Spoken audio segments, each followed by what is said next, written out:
Tombolama Boko Likolo. Seigneur, merci pour ces moments.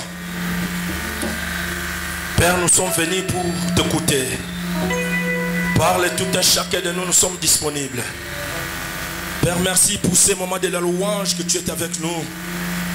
Seigneur, merci. Que ton nom soit loué. Que ton nom soit glorifié ce matin.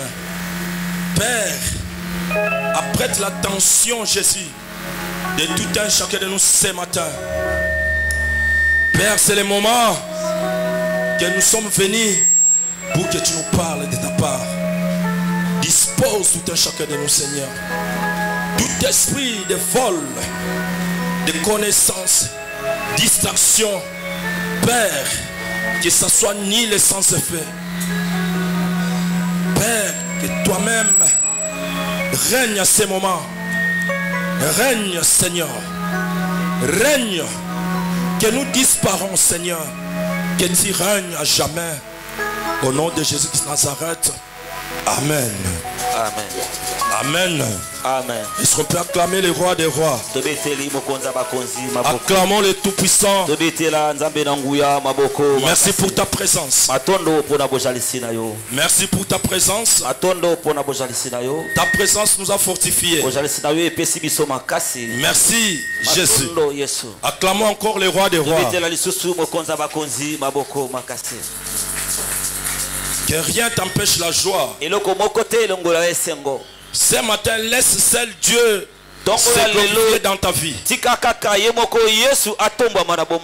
Alléluia. Amen. Que le seul Dieu soit élevé dans ta vie. Nous sommes dans les mois de mars. Un mois que nous devons donner valeur aux femmes. C'est-à-dire stimuler les femmes. Attirer les consciences. Leur expliquer s'il faut les orienter aussi. Pour leur dire qu'une femme n'est pas un être n'importe qui. La femme est capable de beaucoup faire. Même ce que les hommes ne peuvent pas faire,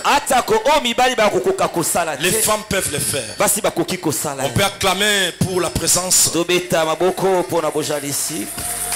Pour la présence du Saint-Esprit ce matin. Alléluia. Amen. Est-ce que nous sommes là? Amen. Les femmes sont là. Les hommes sont là. Acclamez, acclamez pour ta présence.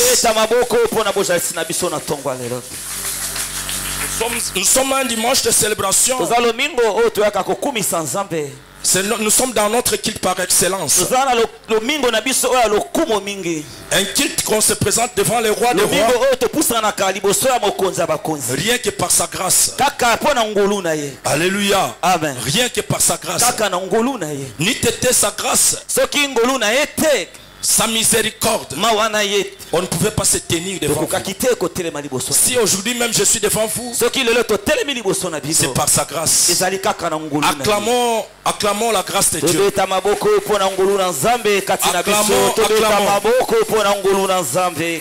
J'allais dire félicitations à nos deux jeunes sœurs, ceux qui ont chanté des cantiques individuels. Acclamons encore pour eux pour les encourager. Je suis très fier d'elles.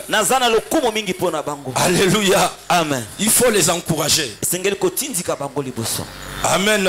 Amen. La Bible dit, si une personne peut-être qu'on considère refuse de louer, refuse d'adorer Dieu, Dieu par son miracle, il peut susciter une personne qui n'était pas considérée, qui n'était même pas compté de le louer.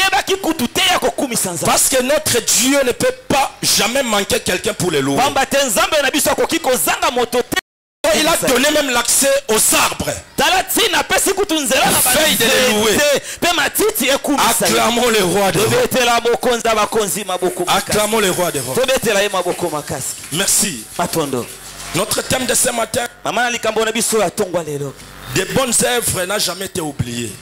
misala malamu etikala kobosana te. Je dis des bonnes œuvres Misala malamu n'a jamais été oublié. etikala ta mokolo moko te kobunga to kobosana. Nous allons prendre une femme dans la Bible. Tokozwa mwasi moko na Biblia. Ces femmes-là, Mwana mwasi yango que la Bible a parlé d'eux. oh Bible lobeli. Toutes ces femmes-là dans la Bible, Bana basi nyoso kuna na Biblia. elles étaient des femmes comme toi. Bazalaki basi lokola yo. Et une femme comme l'église d'aujourd'hui. Mwasi pe lokola ecclesia ya lelo. C'est-à-dire là où tu es, Etasi ete sika yo zali. tu peux dire moi aussi demain, Okoki koloba ngai pe lobi. je vais influencer ma génération. Sengeli pe naningisa ekeke na ngai. Moi aussi demain, Ngai pe lobi. je vais laisser les traces. Esekeli natika bilembo. Moi aussi demain, Ngai pe lobi. on va parler de moi. Nakolobela pe po na ngai.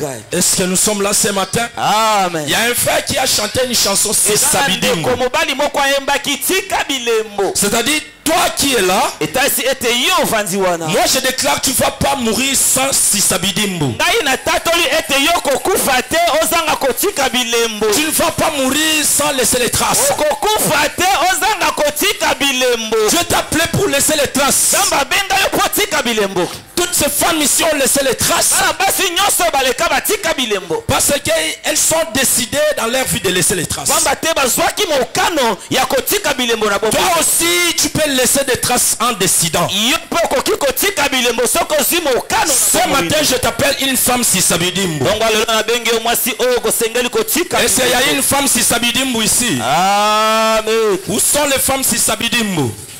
Acclamons le roi des rois. Acclamons le roi des rois. Bakonza bakonzi maboko makasi. On peut se tenir debout pour lire la parole de Dieu. Totelema likolo pona kotanga lilo. On ne va pas traîner aujourd'hui. Tokumela te mokolo Nous malelo. sommes dans le livre des Actes des Apôtres, chapitre 9, Mokanda mokala mosala ya bantoma. chapitre 36. On commence par là. Tobandi na chapitre 9 verset 36 tobandi wana. Actes des apôtres chapitre 9. Chapitre 9, verset 36. Nous lisons au nom du Seigneur Jésus-Christ de Nazareth. Amen. Actes chapitre 9, verset 36, nous lisons au nom de Jésus. Amen. Il y avait à Jopé, Ezala kuna na mboka Jope. parmi les disciples, Kati na bayekoli une femme mwana mwasi moko. nommée Tabitha, Kombo na ezala ki Tabita. qui signifie Elakisi Dorcas. Doluka. Elle faisait beaucoup de bonnes œuvres et Abandaki d'aumônes. kosala biloko to makambo ya malamu. Recommence. Bandele. Il y avait à Jopé, Ezalaki kuna na Jope. parmi les disciples, Kati na bayekoli une femme mwana mwasi moko. nommée Tabitha, Kombo ezalaki Tabita. ce qui signifie Dorcas. Elakisi Doluka. Elle faisait beaucoup de bonnes œuvres Abandaki kosala makambo ya malamu et d'aumônes. pe kopesa mabonza. Tobeteli mokonza bakonzi maboko makasi. Tobetela yawe nzambe maboko, tobeti maboko pona yawe nzambe. Beta maboko, beta maboko, beta maboko, maboko makasi pona yawe nzambe. Alléluia. Amen. La Bible dit, Bible lobi.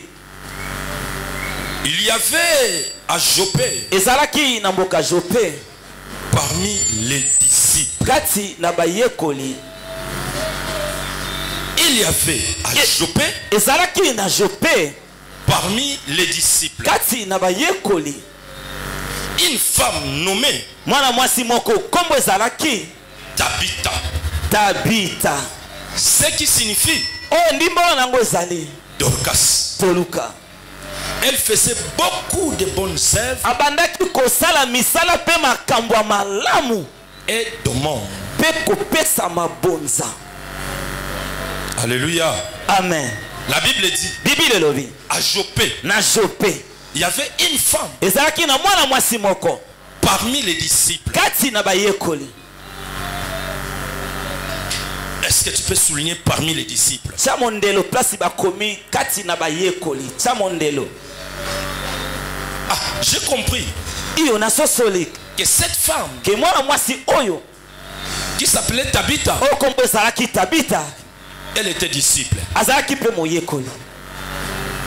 La Bible dit, Bible lobi elle était disciple, parmi les disciples. azalaki kati na bayekoli. Alléluia. Amen. Tabitha Tabita à Jopé, kuna na Jope. Elle était parmi les disciples. Azalaki wana kati na bayekoli. C'est-à-dire quoi? Etalisi nini?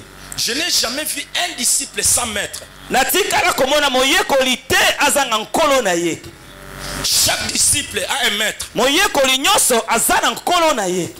Chaque disciple moyekoli nyoso prend les instructions chez son maître. azwaka mibeko to etinda ya nkolo na ye. Un disciple sans maître, moyekoli oyo azangi nkolo, c'est un disciple révolteur. azali moyekoli oyo motomboki. C'est un disciple brigand. Azali pamba, azali wululu. Et ce genre de disciples sont les disciples très dangereux. Pe bayekoli abongo bazali bayekoli moko ya likama makasi. Alléluia. Amen. Alléluia, c'est tra. Amen. Alléluia. Amen. Soyons vivants ce matin. Il est vivant. Il est ressuscité. Il est vivant. Il est ressuscité. Qui? Jésus. Qui? Jésus. Acclamons pour le roi des rois. Une femme parmi les disciples nommée Tabista, qui signifie Dorcas. Qu'est-ce que signifie Tabita? Tabita Dorcas signifie gazelle. Tabita Dorcas et la kisi gazelle. Gazelle. Gazelle. Moloko. Qui a déjà vu une gazelle ici? Nani sa mona mboloko awa? Mboloko. Qui a déjà vu une gazelle? Nani mona mboloko? Acclamons le roi des rois. Tobetela bokonza bakonzi maboko. Acclamons le tout-puissant. Tobetela nzambe na nguya maboko. Il y avait une femme parmi les disciples à Jopé. Elle s'appelait Tabita, qui signifie Dorcas. Oh, Tabita Dorcas signifie une gazelle. La gazelle là, c'est un animal. Mais quel genre d'animal? Après l'église, va faire les recherches. Va taper prenez même le cours de zoologie. Va chercher l'animal, la gazelle. Tu vas comprendre pourquoi cette femme-là faisait ce qu'elle faisait. Vous savez, en Israël, malgré tout nom avait une signification, mais j'ai l'impression comme si tous les noms-là étaient inspirés. Tous les gens ont laissé les traces. Dans la Bible, leurs noms sont inspirés. Alléluia. Amen. Il est temps, si tu veux donner ton enfant un nom, fais tout pour que Dieu t'inspire. Pour que tu donnes un nom, un nom inspiré de Dieu, et un nom significatif. Alléluia. Amen. Chez nous, au Bandundu là-bas, il y a des noms Mampasi. Alléluia. Amen. Chez nous, au Baluba là-bas, il y a des noms Ntambwe. Chez nous, au Bas-Congo ici, il y a des noms comme Mfilansoni. Chez nous, côté Kasai, il y a des noms comme Bulubulu. Chez nous, Katakokombe, il y a des noms comme des Mboa. Chez nous, je ne sais pas moi, il y a des noms compliqués. Ces noms-là ont compliqué même la vie des gens. On peut acclamer les rois des rois. Une personne nommée Mampasi, sa vie reste Mampasi na Pasi. Et il y a même un nom que j'ai entendu, Filademu. Filademu. Mufilademu. Mufilademu. Oh. C'est-à-dire cet homme-là va mourir. Nazamba. Est-ce que nous sommes là? Amen. Et ce gars-là est mort même là. Dans le désert. Filademu. Il est mort là-bas. Filademu. Filademu. J'ai essayé de parler avec mon grand frère. Mais il y a un gars qu'on appelait Filademu. À votre époque, vous l'appelez, si c'est Filandungu de il est parti. Il m'a dit mais non. Le gars est mort depuis longtemps. Il était mort où? Dans le désert. J'ai essayé de voir. Ah, ce nom-là, Filademu, il va mourir dans le désert. Est-ce que nous sommes là? Amen. Alléluia. Amen. C'est-à-dire, il y a des noms là que tu ne peux pas donner à ton enfant. Faites attention. Il y a des noms qui suivent toute une génération. Les noms. Il faut tirer beaucoup d'attention. Et il y a d'autres personnes qui ont changé leur nom après avoir compris que ce nom ici ne mérite pas. Il change. Je crois j'étais avec des enfants dans il y a une fille qui me parlait en disant mais papa fille wana toyebaka ye na mosengo na kombo moko boy tant comme à l'université a changé combo. J'ai vite compris que peut-être elle a essayé de s'informer sur ce nom. C'est un mauvais nom. Et j'ai entendu même un nom Ndumba. Oui, il y a un nom comme ça. Elle s'appelle Ndumba. Et on a peut-être Yaya na liboso moi c'est à balaté.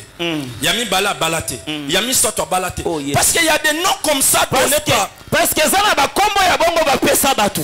Donc par les ancêtres c'est ça qu'on appelle les esprits de famille. Les esprits de famille. Un grand-père qui était sorcier, inspiré par la sorcellerie, il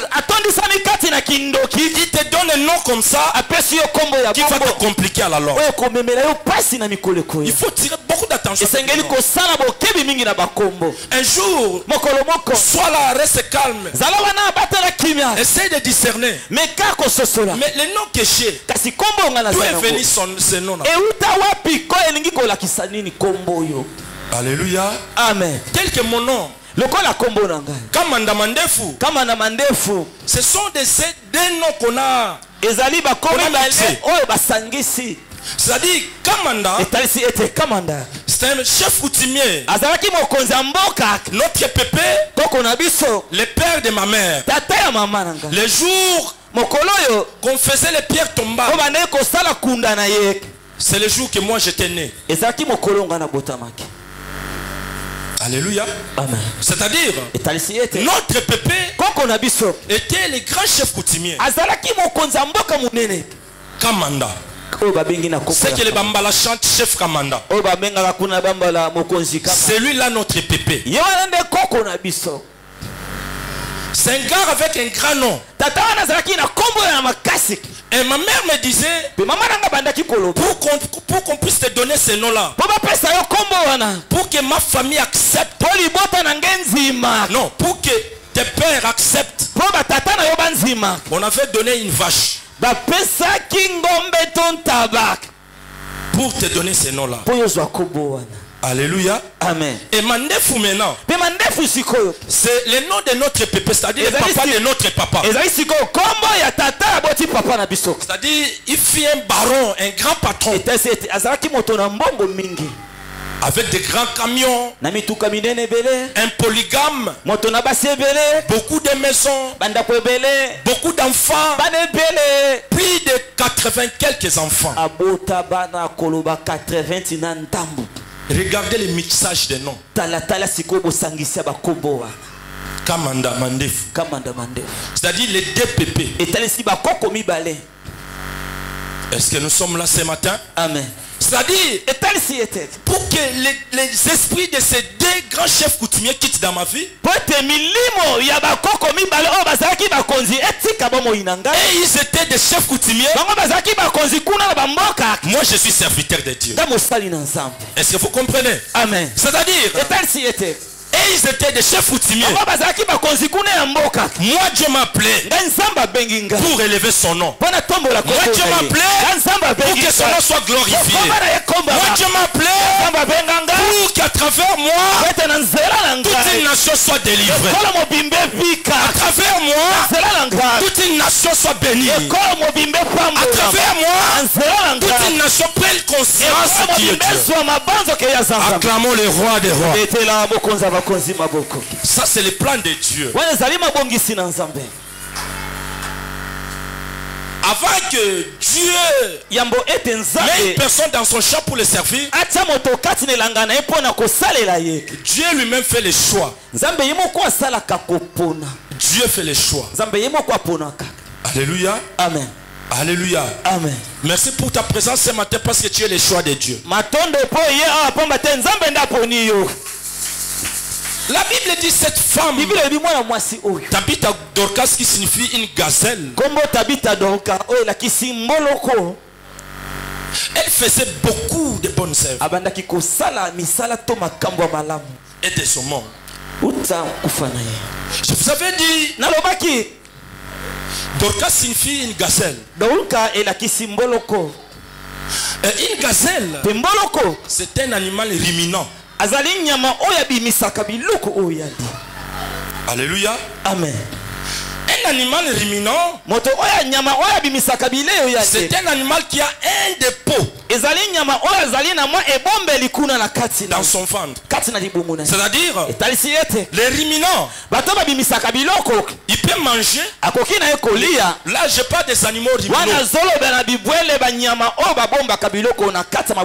Il mange. Après, au moment où il se repose, commence à remâcher ce qu'il avait vomi, ce qu'il avait mangé. Est-ce que nous sommes là? C'est-à-dire, il a un dépôt. Dès qu'il se repose, il commence à faire sortir. Et il commence à marcher encore. Ça, ce sont des caractéristiques des animaux ruminaux. Ils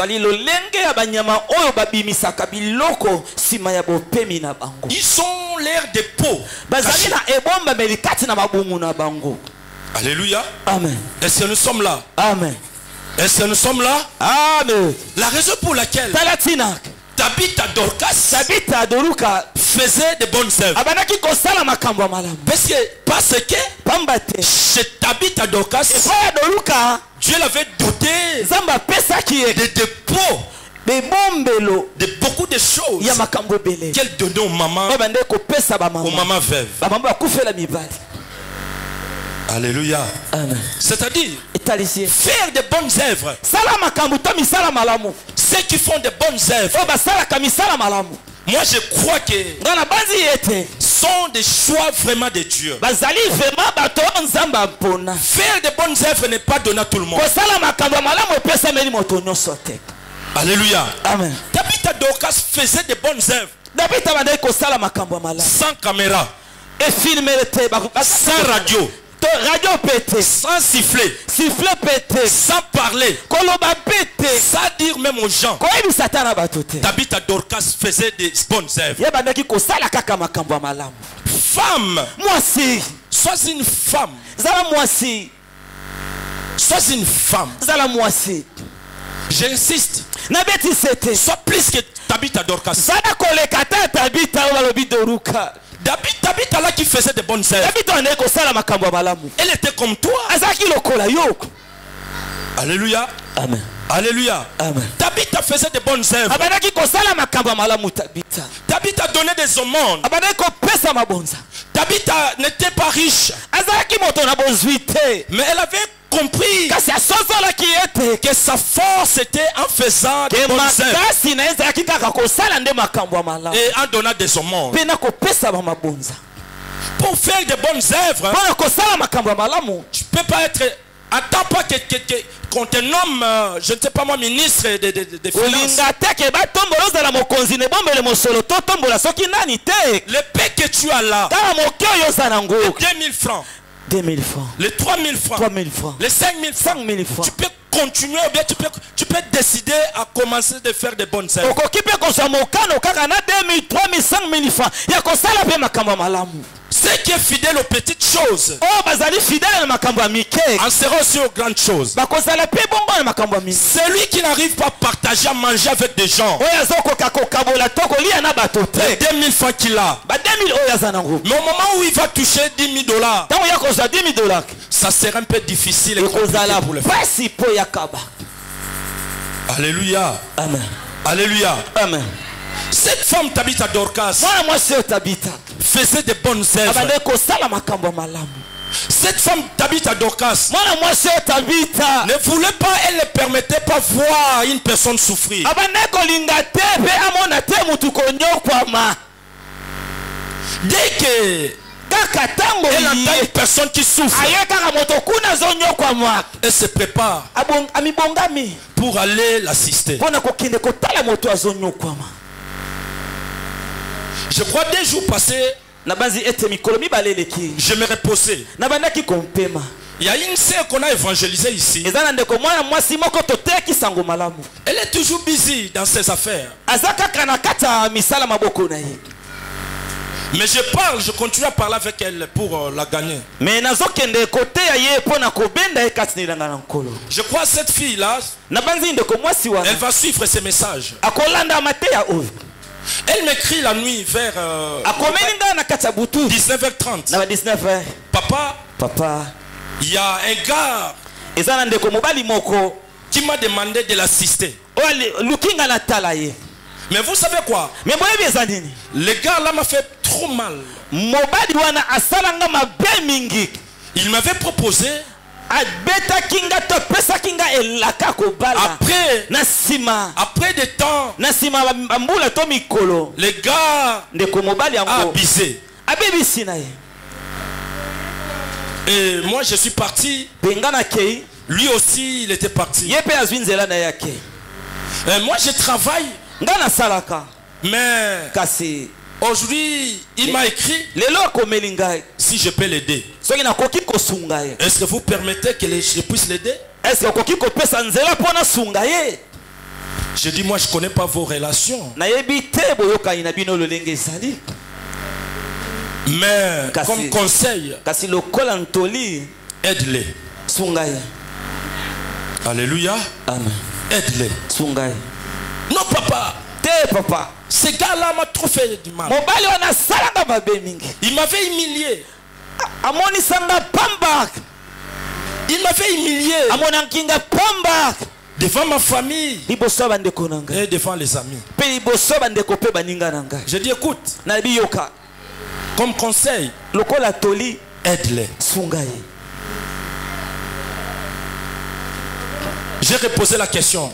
Na tuni lisusu motuna. Il t'a demandé combien? Asengaki yo ntalo boni. $50. Alobi asengaki ngai $50. Je dis aide-les. Nalobi sunga ye.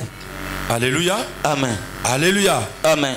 Est-ce que nous sommes là? Amen. C'est-à-dire, Etalisi ete. l'acte que tu poses, Eloko oyo ozosala. tu poses pas l'acte Ozosala yango te pour mpona que les mecs ke mobali yango puissent s'enorgueillir akoka kosala que lolendo je suis en train de la bouffer l'argent. ke nazokozwa ye mbongo te. Pose l'acte comme une fille qui a compris la parole de Dieu. Pesa yango lokola mwana mwasi oyo asosoli liloba na Nzambe. Pose l'acte comme Dorcas Tabitha. Sala yango lokola Tabitha ndenge asalaki. Dieu n'a jamais été indifférent dans des actes comme ça. Nzambe azalaka na bokesani te na makambo ya boye. Dieu ne reste pas avec la dette d'une personne. Sache-le, les actes que tu poses un jour, Dieu va te récompenser. Alléluia. Amen. Alléluia. Amen. Nous sommes là ce matin. Amen. Et j'ai l'impression que la sœur a posé l'acte. Parce que je l'avais expliqué. Écoutez, en posant les actes comme ça, Amen. Alléluia. Amen. Alléluia. Amen. Tabitha Dorcas, Tabitha Dorcas, qui signifie une gazelle. Une gazelle, un animal ruminant. Elle mange de nouveau la nourriture qu'elle avait mangée. Comme je disais, c'était comme ça avec Tabitha Dorcas.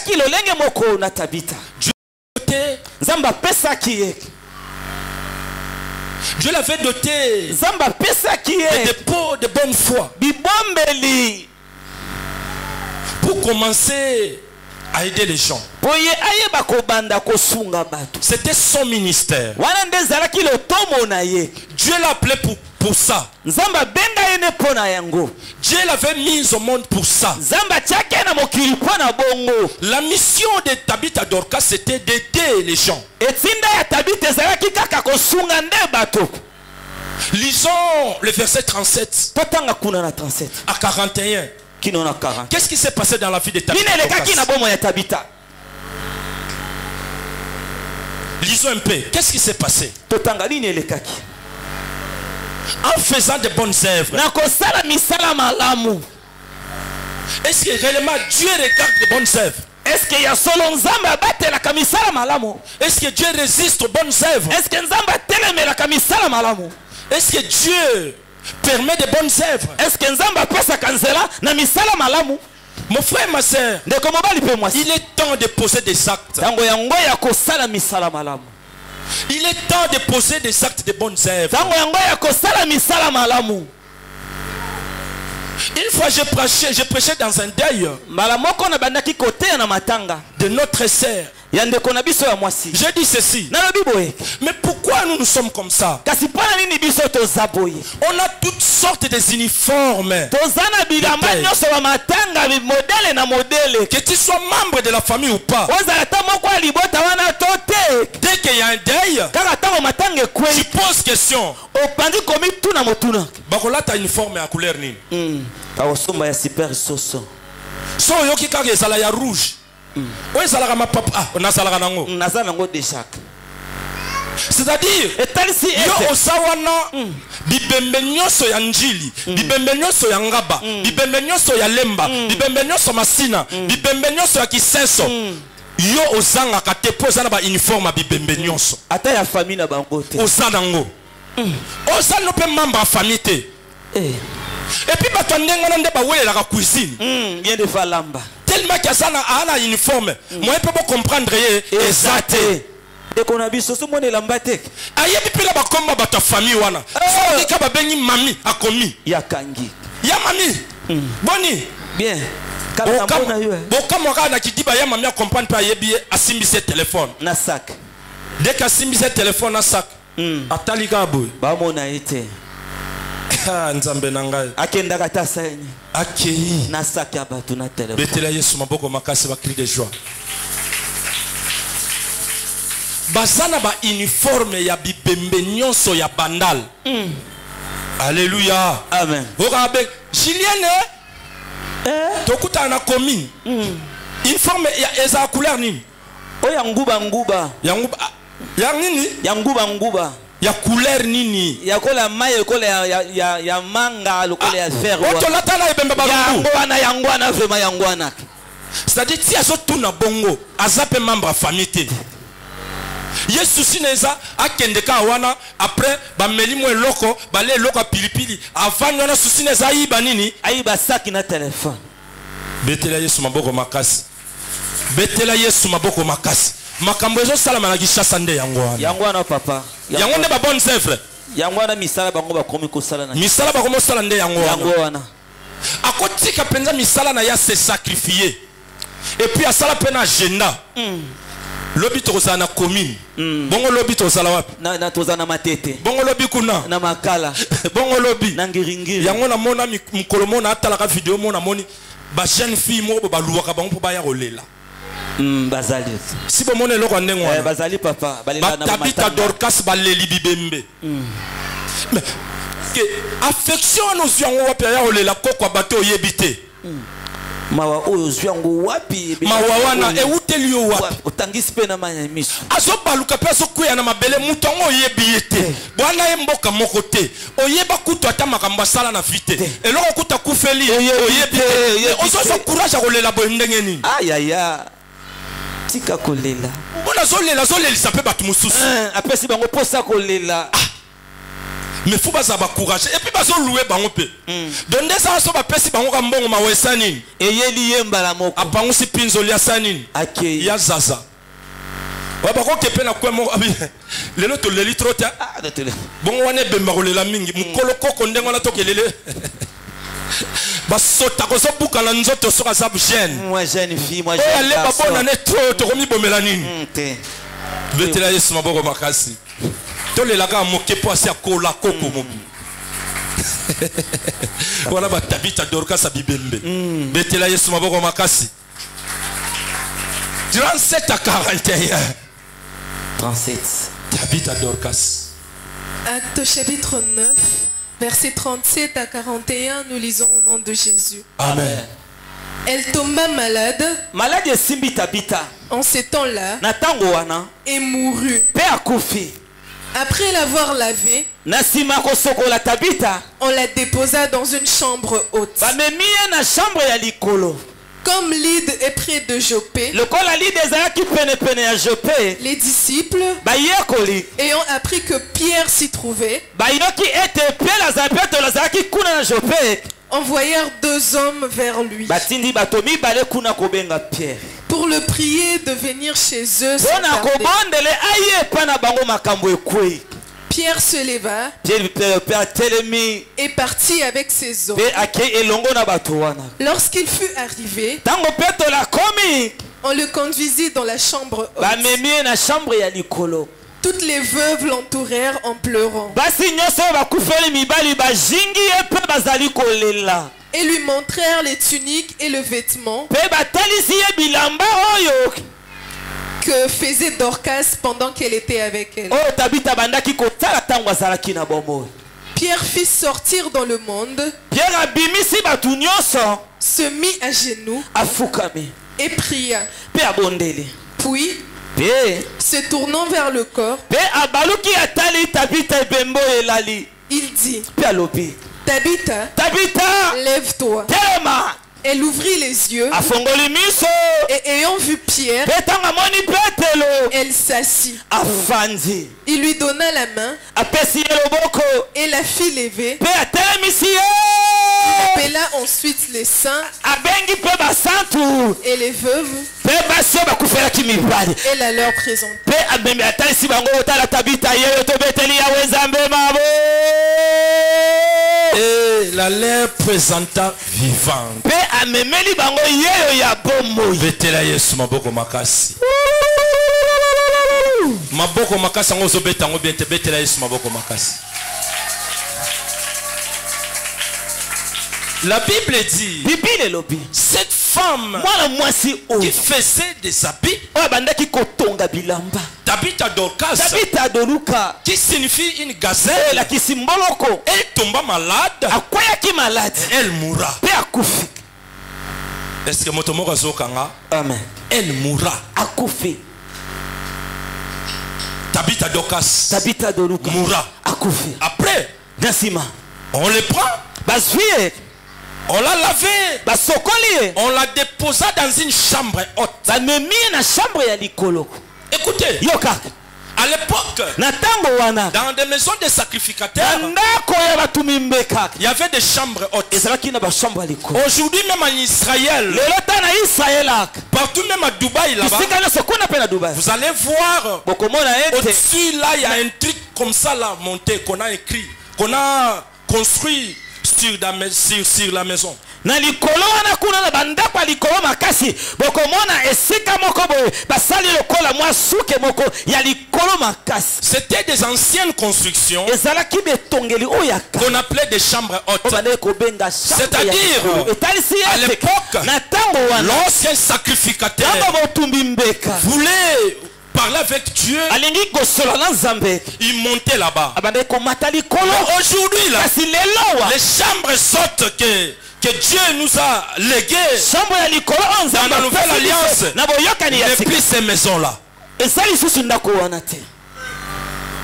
Est-ce que nous sommes là ce matin? Amen. Je dis, les chambres hautes là, n'est plus là-bas.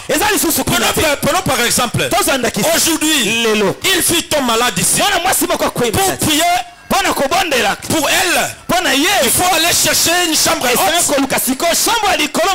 Mais s'il n'y en a pas, la fille va mourir. Est-ce que nous sommes là? Amen. Fille de Sétra, fils de Sétra, marche dans la sainteté. Marche dans la sainteté. Je dis marche dans la sainteté. Sois en contact avec Dieu jour et nuit. Les chambres hautes là qu'on construisait là, n'est plus ces chambres hautes là. Toi-même là tu représentes la chambre haute. Toi-même tel que tu es là, tu représentes la chambre haute. Est-ce que nous sommes là ce matin? Amen. On lava Dorcas Tabitha. On la déposa dans la chambre haute. Vu qu'elle était parmi les disciples. Est-ce que tu es disciple ce matin? Toi tel que tu es là, sois un disciple. Sois un disciple discipliné. Alléluia. Amen. Alléluia. Amen. La Bible dit, Tabitha Dorcas était parmi les disciples. On la prenant, on la déposa dans la chambre. On appela Pierre. Alléluia. Amen. Pierre Rwanda. Pierre n'a pas étudié. Alléluia. Amen. Mais tant que toi tu es Pierre, si toi je bâtirai mon église.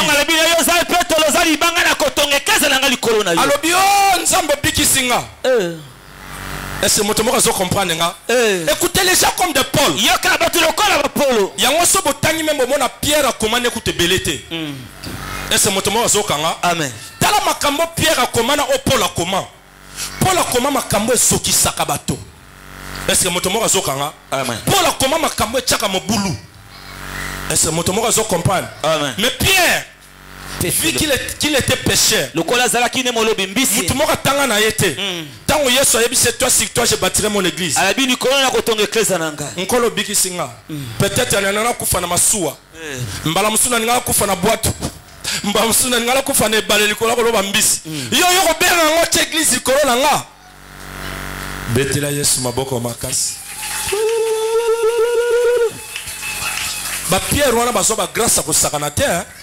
yango na yebisa bino makambo nzambe ya makambo grâce loba grâce to boyite ke mutu fwa tanga te mena makambo nzambe grâce pe kontaka.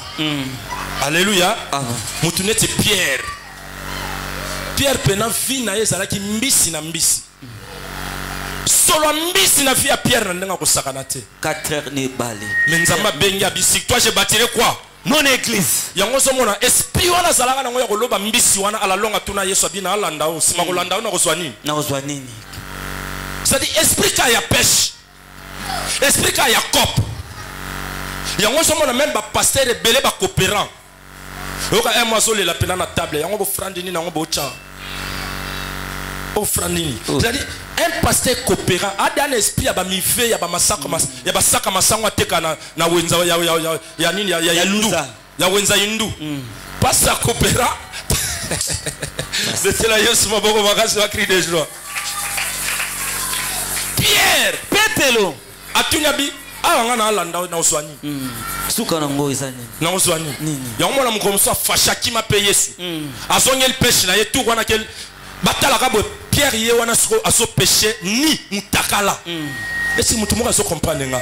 Ça dit ba Pierre wana bazaba batu moko compliqué. Batu moko batanga te Yesu asuye asali grâce mais aso continuer ka ko malmeler Yesu. awa ozolo banana landa osima landa na ozwa Nozwanini. je me suis Pierre afacha sundola pena makambo to a Yesu a se retrouver ne balewa na zo péché baki tala boy pêche donc a ça la pêche ni mutakala penza boy pour yebisa Yesu abiyo wando perdre ngata na makambo na yo na zo eloko te ngala la nga péché na metala ko kanga bani na zamba bamna mai yo sikoyo o memanga na loyenge Nazongeli pêche na ngai. nazongeli pêche azonga kate Azongi. Yoka sikoli kamp. Alléluia. Amen. Est-ce que tu allais en attendre lelo? Ah. Betela Yesu maboko makasi ba cri de joie. Beta maboko beta maboko beta maboko beta maboko. On appela Pierre. Babengi Petero. Pierre est venu. Petero ali. C'est lui qui a ramassé la grâce. Yero ya lokota ngolu. Pierre vient. Petero ali. La Bible dit Bible lobi. Pierre Petero. pria pour Tabitha Dorcas. Abondeli pona Tabitha Doru. Mais avant que Pierre prie pour Tabitha Dorcas, Kasi yambo yebondela pona Tabitha. ba maman ba yé. Babi mutu nyonso kokufa na mboko yo jope. Mais Tabitha Kasi Tabitha te. Janya kufa na ye. Kasi Tabitha te. est-ce que moto mo azokanga? Amen. Batu nyonso bakokufa na bango. Neti kutu maman akufa na kana accident moto. Tu soki violé ko tuta ya sana ni. Bongo oyo kutu. Akufa na ye faleza la ta oyo. Atana malade ya makwanza sana ni. Akufa na ye. Mais Tabitha te ya Tabitha te. c'est-à-dire ba maman bazomona déjà perte. Ba biso Tabitha kei Manque à gagner. manque à gagner. Yo ndongo zalaka wana na batu musu baloba kutu oso akufa na sana. Akufa na ye. Même Yesu kutu alobaka abi yo kutu ndo sana. Soki motoko tutu esani. Et tout en ango. Po Yesu se retrouve ane kutu na makambo na yote. Betela Yesu maboko makasi. Yesu na makambo na yo a se retrouve akate. A se retrouve akate. Obine la kayete, osanjo la kayete, Osale la kayete. eloko te. Metela Tabitha. Erba yoki ka Tabitha kufi. Ba weli sina mbango ba sokolier ba bia ko mata na chambre haute salité te. Alléluia. Amen. Mais yo combien de fois ya ka setra aw. Salité spirituellement. Angèle. Na l'église. Mais ceux qui na songi façon na kozongela bino. Bakoye bangai. Wana oye chambre haute propre de salité. Oye salité. Ah? Salité papa. Oye salité bien propre. Na ye salité papa. Ndenge kutozoya a mbongo futi kutu transport po yela aw. Otalika bo gauche droite ba talo to fongo yo salini. Obendi. Na ke wap. Na ke église. Wana oye propre to salité. Na ye salité papa. La Bible dit Bible lobi. avant qu'on puisse amener Tabitha dans une chambre haute, Ba me Tabitha na chambre ya likolo. elle était lavée. Ba sokolaki. Alléluia. Amen. Mais yo zoya na chambre haute très mal propre. Alléluia. Amen. Lobi kuto soigni no na batu. Lobi kuto yibi no biloko batu. Otondisi batu na quartier. Lobi kutu donc quartier scandalisé quartier. Corona yo. Baso tuna wana nani. Mwana setra. Après na tongo na ke chambre haute. Oh yes. Alléluia. Amen. Avant il y a chambre haute faut à la propre. La Bible dit Bible lobi. on a lavé Tabitha Basokoli Dorcas. Tabitha. On l'amena dans la chambre. Ba matise na chambre likolo. Toi aussi, Yo pe. si réellement c'est la lycée qu'on a fini d'ailleurs, avant d'entrer dans la chambre haute, Ya bokota na chambre ya tu likolo. dois être propre Esengeli spirituellement. osala siki na molimo. Si tu n'es pas propre spirituellement, Sokozali propre te na molimo. non, non, non, c'est pas important. Te eza na tina tete. Alléluia. Amen. Alléluia. Amen. Les mamans sont venues. Ba mama ba yek. Wana nanya kufi. Tabitha. Tabitha kokufa te. Tabitha kufate. Tabitha te. Tabitha te. Tabitha kokufa te. Angela kokufa. Mama qui finit kwa kokufa. Mama mandele na kufa ke. Mama swani kutu ye kutolinga kitake. Antoinette yu kuta kufa kende na ye. hein mama mami kutu akufa na ye yata fufu elala kabakate akufa na ye mama Antoine ye kutata bilamba kala kabakate o kutata semula kabakate ye kutu ye ataba loso ya ba micro koto kabakate ye nda kufa metabita te tabita kufa te tabita lobanga na kokufa te ngana kokufa lobanga na kokufa te ngana kokufa lobanga na kokufa te ngana kokufa au nom de Jésus amen ba mama ba ye bakomi ko sambela tabita bakomi ko sambela tabita tala na gauche na tala na droite na mbala bonyo salaka batu bazo nyokwama bazo souffrir oh yes l'église a tato pesi communiquer mutu moko azobela to ketala nana azobela nana azobela frère nanyo frère Sami nana abela frère Sami ngasola na tena ketale point azala pe orgueil na okende non kete azala pe lolendo okende te alléluia soka okufa na ye so okufa sani akufa na ye na okende te oh ba sœur moko ba kufelaki ba pesi communiquer ba sœur moko ba kufelaki ba sœur nana ba kufela ba sœur bene ba sani ba kufelaki azana ondeli sœur sœur wana mo pasala la modération boye abatika batu makela papamba azala lolendo panda kuna yebutu aza amona biso pena bo aleka ko ngana na so transport on ngai ya transport a passe sur kinotala so comme tour na yo ngala bela ki ba yeko église wala ba ko ponana aponaka batu église wana aponaka ayebisa ki biloni na okesute na okesute ngana beli awa na beli mutayo talanga biso kutu mwasi anoko na biso kufi na mona ta bayete na yo mwasi anoko na bino kufi na ye kutu mama na bango kufi okete mais ozo beta masolo ya mwasi anoko na bango ça dit famille ya ba famille élargi benda singa alléluia amen atako bangala baloba oyo lingi basala yo te ko sala pe moninga te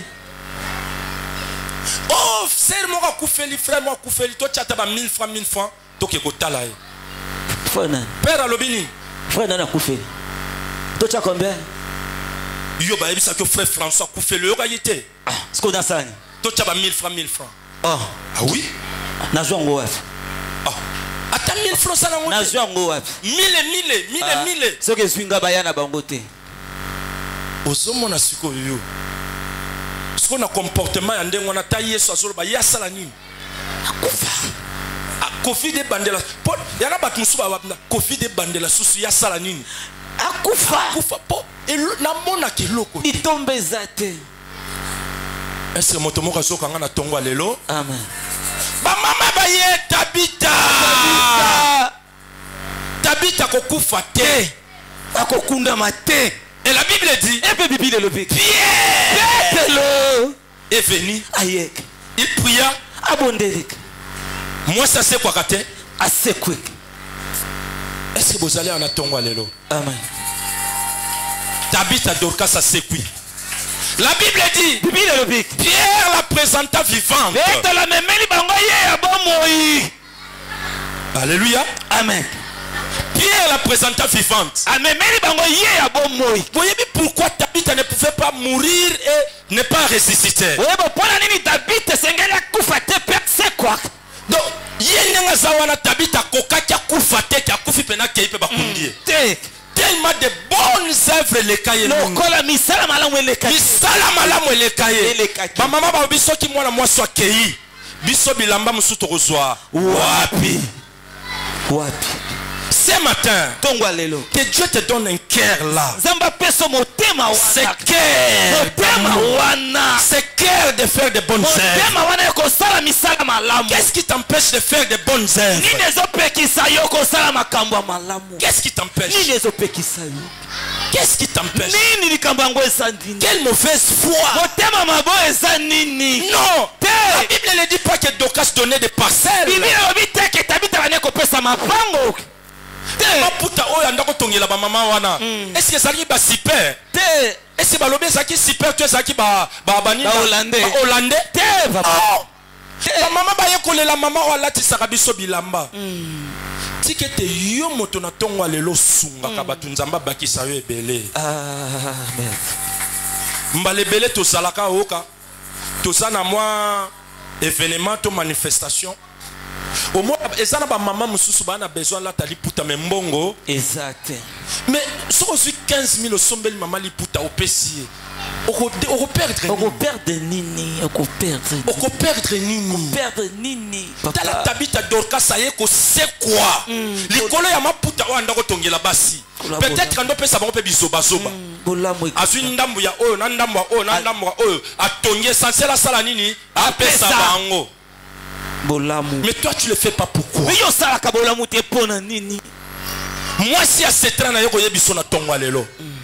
Misala malamu ebunga na kate. Amen. Misala malamu ekufa kate. Amen. Bayeba mesala ko sala malamu bakufa kate. Amen. Bayeba mesala ko kababalala kanza kate.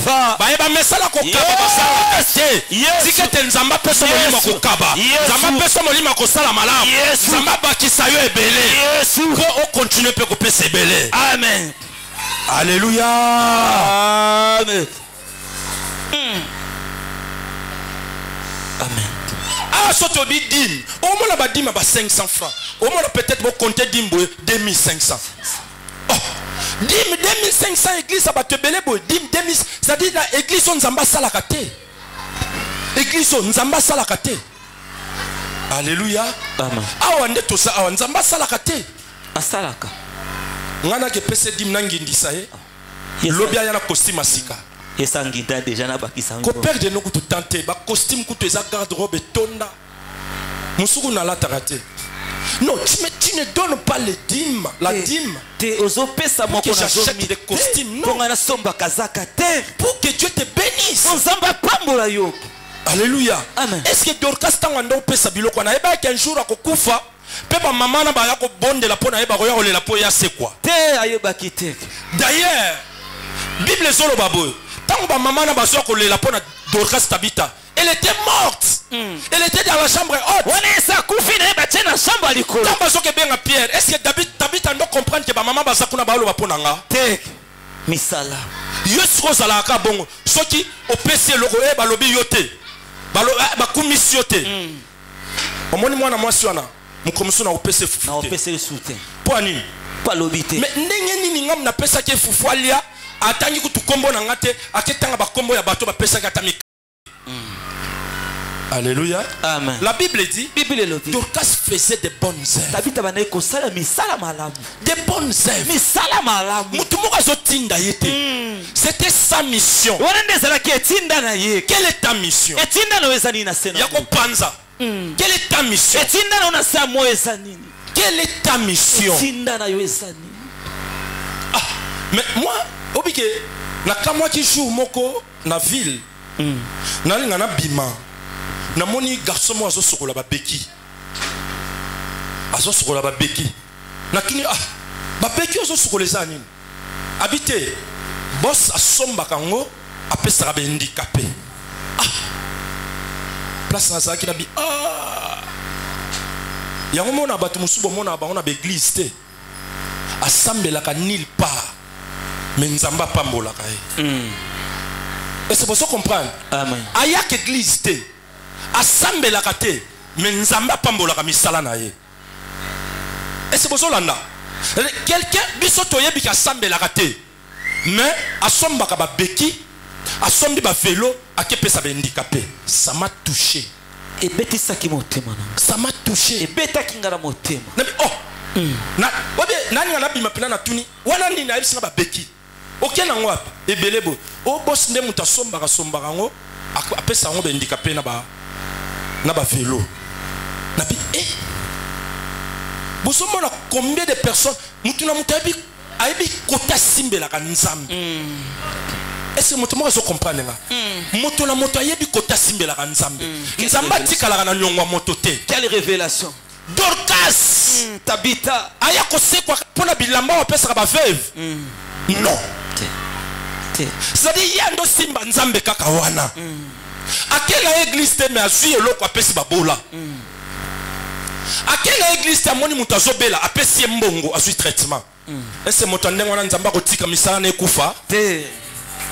Yo misala na yo ke liboso te pourquoi? Osaka ka myo bukiki. Maboko makasi.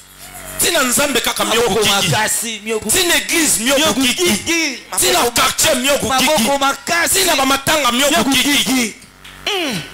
Ce n'est pas normal. Fongola liboko.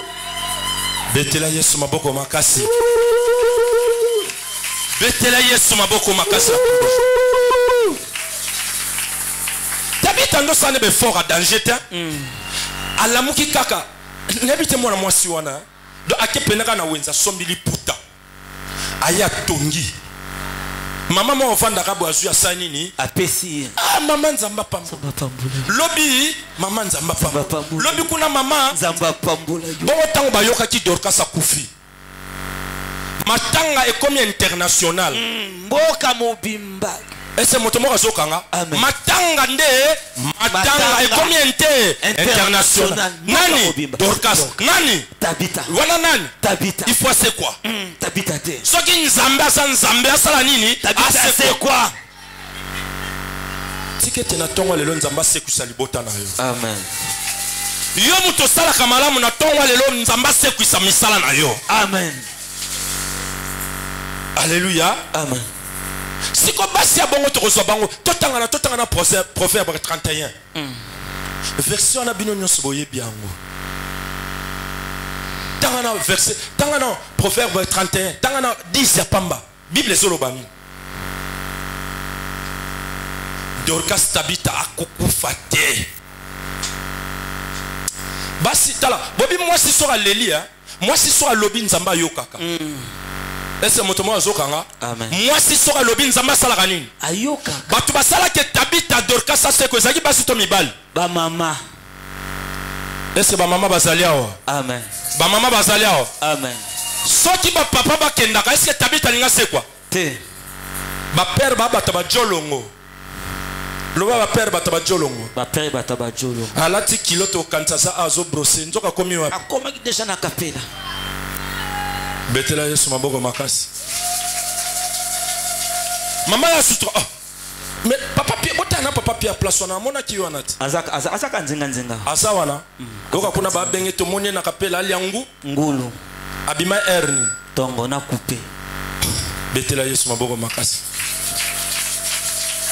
yoka mama place asalaki awana ndako atiki eloko te ngulu ngo keli yango na nini azwi mbongo wapi bongo yo mutu ndengo na yo kosambela nzambe Tabita Dorcas c'est quoi te te asekwa nde otiki batu nzala awa okelia mipanzi na nini na kapela wana batisha biloko ndako ezala elengi te ya batisha balabala tala ndenge ozopakola na mafuta na misu ba papa bataba jolongo.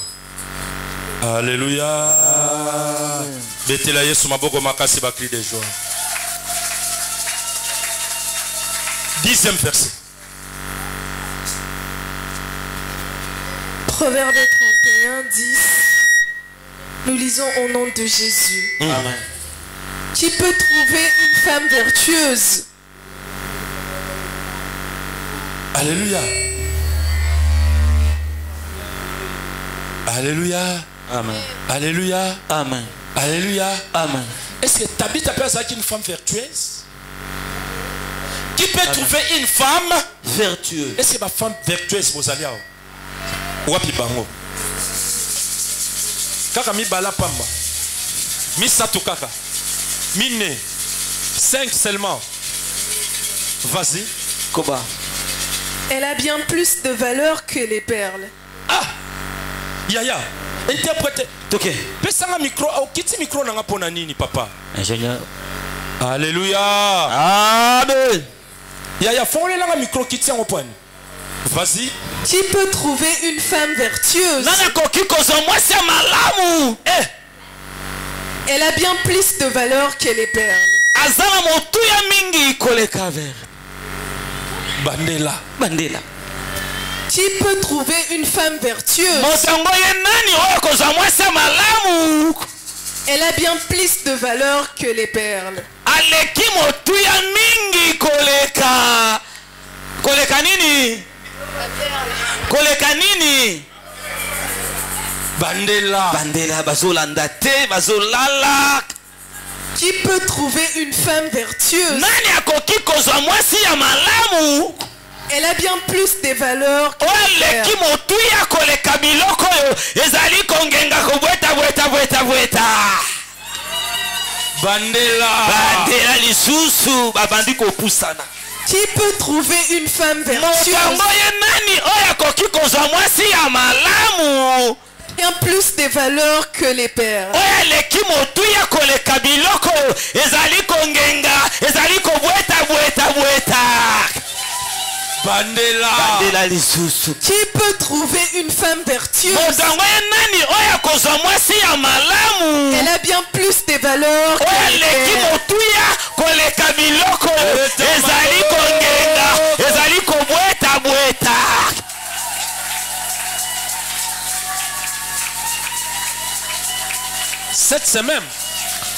Cette semaine, poso oyo nous allons parler tokolobela sur la femme vertueuse. kolobela mwasi ya malamu Ne manquez pas. kozanga te. Je sais que tu es une femme vertueuse. nayebi ozali mwasi ya motuya Ne manque pas. kasi kozanga te. Je sais que tu es une femme nayebi vertueuse. ozali mwasi ya motuya Ne manque pas. kozanga te. Tabitha Dorcas était une femme vertueuse. azalaki mwasi ya motuya. Tabitha faisait de bonnes œuvres. abandaki kosala misala malamu. Elle était une femme vertueuse. azalaki mwasi ya motuya.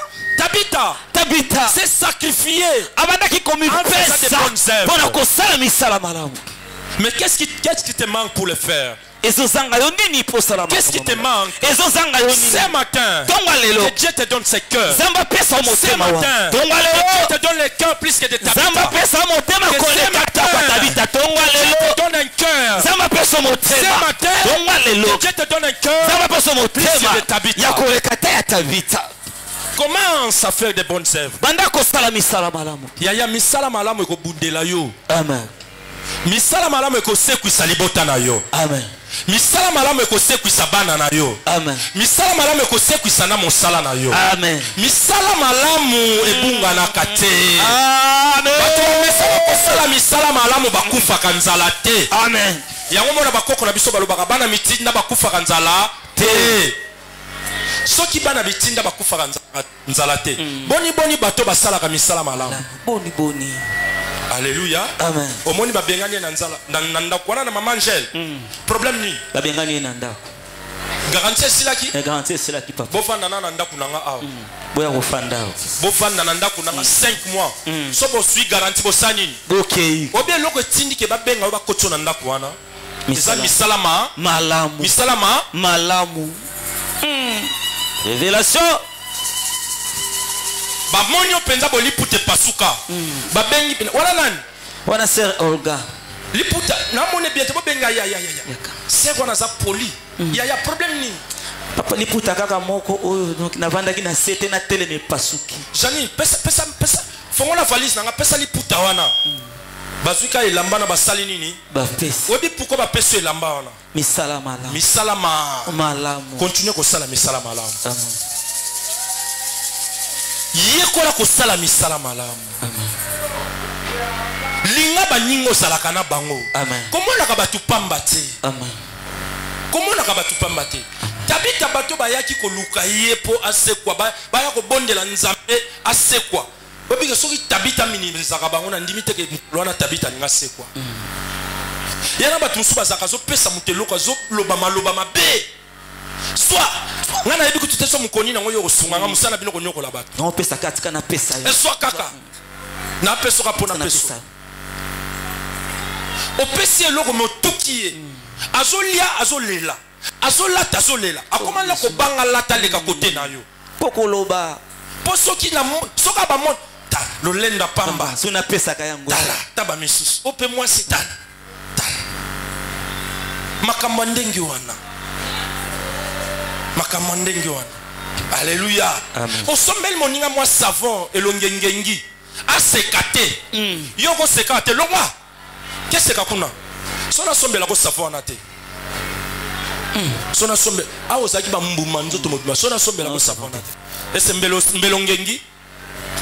Esa ba misuba saka so kabeli muteloko. Donc onye mutu wana komi moumbu na ye alobate, asekate, asepelate. Lokolo sombela mutu elamba na feta ye feta bina pembe na yote. Yo kebina kuna. Kende kuna. Ah. Akomi moumbu na yoto nini? tikete na tongo lelo nzamba peso motema wana ya pio nzamba peso motema koleka Tabitha Dorcas. Amen. Bible lobby, qui peut trouver une femme vertueuse? Elle a plus de valeur que la perle. Yondo osaba osana motuya koleka mabanga wengengaka. Koleka mabanga ngengaka. C'est-à-dire ndengo sana atomoni mutu na or betango kara. Tala yango me betango kara. Omoni mutu na kara tala yango me betango kara. Pourquoi osana valeur plus que koleka yango? Koleka yango. Koleka yango. Yaka misusu amoni mutu aleki kana or. Nzambe langa yango nzamba ngwa yaka pona bango. Nzambe pona ni ozo salanga boy ozo sambwisanga de fambala mike yimona mukialati or ngana olata mukoloni ozo bosana ke yo ozana valeur plus que perle. Ozana valeur. Alléluia. Amen. Totele malikolo.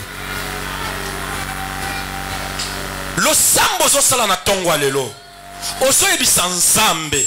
Yo. Nzambe pesanga motema koleka ya Tabitha Dorcas. Amen. Yebisa nzambe apesa yo mission koleka ya Tabitha Dorcas. Tabitha Dorcas mission na yezalaki kokaba kosala malamu. Na kosala malamu wana kokaba na kokaba bakani nzamba kanisela ye Tabitha Dorcas akufi ba mama ba ye babandi ko lela babi Tabitha ko kufa te. Tabitha ko kende bote fois c'est quoi parce que ce Tabitha kei biso to perdre nana ndo pesa biso bilamba yango Bible zoloba basi ya boye to kokutana na ye wapi nzoka ne mwasi yango nde yo mwasi yango nde yo Salomon azoloba mwasi ya boye to kokutana na ye wapi mwasi yango nde yo te yo nde mwasi yango ti la femme vertueuse nde yo. Mais pourquoi tu ne fais pas du bien? Pourquoi tu ne le fais pas? Qu'est-ce qui te manque? Tu as quel problème? Qu'est-ce qui fait que tu n'arrives pas à faire du bien? Tombola maboko likolo. Banda komitala. Na moi o saliba bien bala boni na moi oyo. Na poso ondenge silibo saliba bien combien? Na poso oyo osali malamu otalika njoto na yo otalika ndaku na yo otalika bana na yo bongo bana baninga bazo souffrir bongo bandeko bazo nyokwama tala la gauche na yo tala la droite na yo na semaine oyo osali bolam mois de mars ango ezokende sila osali ba bien combien? Parce que la Bible dit Dorcas faisait de bonnes œuvres et de l'homme. Tombola maboko likolo banda koyebisa nzambe alimbisa yo nano alimbisa penga. Mbalebele to kanyela batu mitema mbalebele to swaka me to so kanisa para nzambe te mbalebele to swaka to so tala bande côté mbalebele to swaka baye to zala bango pembeni to so traiter bango lokola ba sorcier yango nzamba kanga misala na biso to so senga bolimisi nzamba limbisa biso na ba comportement nyonso to afficha to boya ko sala baninga aide to boya ko sepelisa baninga to boya ko sunga baninga nyonso ne sala ke nzamba kangela biso mitema to senga bolimisi tombola maboko tombola mongongo banda ko bana nzamba limbisa yo. Alléluia. Mawana yo nzambe papa tikete na tonga lelo mawana yo nzambe kitali kolona ngai yawe yo oyebisi biso na tonga lelo to bana ko sala bolamu yawe to tikala ko sala bolamu na sena moyo te likolo ya mitema mabe na biso papa na yokili lo balona tonga lelo papa na kokite papa na kokite tikete mawana yo nzambe kita papa limbisa papa limbisa otema na ngai mabe na yabaka kosala bolamu te soki bato bazonyoka mawana nde sengo na ngai Jésus. Soki bato bazokela wana nde sengo na ngai Jésus. Yo kama wa Jésus. Pesanga motema na tonga lelo ya kosala bolamu Jésus. Pesanga motema ya kosala malamu yawe nzambe na makoki papa na kokite Jésus. na kokite na tonga lelo sopa mawala yo nzambe na bobo iranga yawe pesanga makasi pe makoki ya kosala malamu pesanga makasi pe makoki ya kosala bolamu na sena bobo nazala na motema ya kosalisa pesanga motema ya kosunga pesanga motema ya kosala bolamu yawe longolanga motema ya ikenze longolanga motema ya koyina longolanga motema ya koyina longolanga motema ya kochola soki bato bazwi ezalaki bakupolanga te soki bato batombo ezalaki bakute polanga soki bato batombolela mituka ezalaki bakute polanga pesanga motema pesanga motema pesanga makoki natongwa lelo yoka nasengi makasi mpe makoki na ozobisa siko nzambe apeso motema koleka ya Tabita Dorcas Jésus oyeba kosala malamu Jehova oyekola kosala malamu ntongo pokwa midi continue kosala malamu tombola maboko likolo nalemba te yebisa nzambe apeso motema malamu yawe nalemba te yebisa nzambe apeso motema malamu pesanga motema yebisa nzambe apeso motema malamu pesanga motema ya koleka oyeba kosala malamu pesanga motema ya koleka Tabita natongwa lelo Jésus pesanga motema ya koleka nzambe apeso makasi yawe pesanga motema ya koleka Tabita nayeba kosala bolamu nalemba te kosala bolamu nalemba te kosala bolamu pesanga motema ya koleka Tabita natongwa lelo nasengi lisungi na yo pesanga motema ya koleka Tabita nayeba kosala bolamu bomoyilanga mobimba naumela kosala bolamu bomoyilanga mobimba bosantu alola yawe sunganga pesanga motema ya kosala bolamu na senga moyo yawe ezaka yo nzambe na makoki ezakaka yo nzambe na makoki pesanga motema ya kosala bolamu ngamokona kokoka te nasengi lisungi na yo mosantu alola pesanga motema ya koleka Tabita yawe Jehova Jésus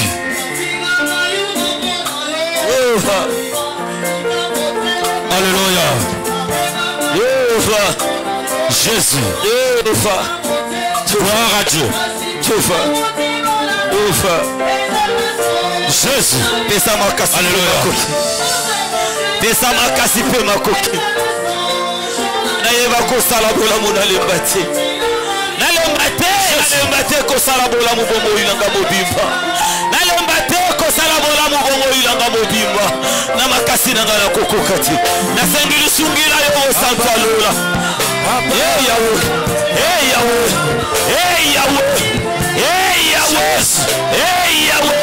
pesanga motema Jésus au nom de Jésus yoka ezala besprit mosusu oya kolinga osala malamu eyebi so kosala te besprit démoniaque besprit ya diable yango nde bendela biso bafreinage tozwa 2 secondes ya koetrangle besprit wana ya kobuka besprit wana ya kopengana besprit wana ya kochasse besprit wana olingi osala malamu eyebi so kosala te deuxième oreille oreille parallèle l'esprit parallèle olingo pesa dime kopesa te olingo pesa offrande kopesa te olingo pesa monde kopesa te olingo sala ba bonnes œuvres elobi kosala te zwa autorité banda kokata ebanda milimo nyonso oyelaka ngai mpo nazanga kosala bolamu ebanda kokweya na kombo na Yesu misisa nyonso obotala motema na ngai okomisanga motema mabe nasala bolamu te nakaba te okomisanga motema mabe misisa nyonso wana ebanda kokatana epikwama ebanda kokweya au nom de Jésus. Seigneur, merci pour la parole de ce matin. Merci parce que tu as parlé à tout un chacun de nous. Nzambe botisa bango mitema koleka borka ya Dorcas. Père mosika na bango ba racine nyonso ya ba mauvais cœur ya mauvais esprit Père l'esprit nyonso ya koyina ya kosanga kosoutenir bato ezala mosika na kombo na Yesu mawana yo epila epate na bango grâce na yo esopa na likolo na bango pesa bango esprit d'amour sincérité pitié na kombo na Yesu Kristo tobonde pe tolobi amen. Que Dieu vous bénisse. Betela ya wenzambe maboko, betela ya wenzambe, betela ya wenzambe maboko maka.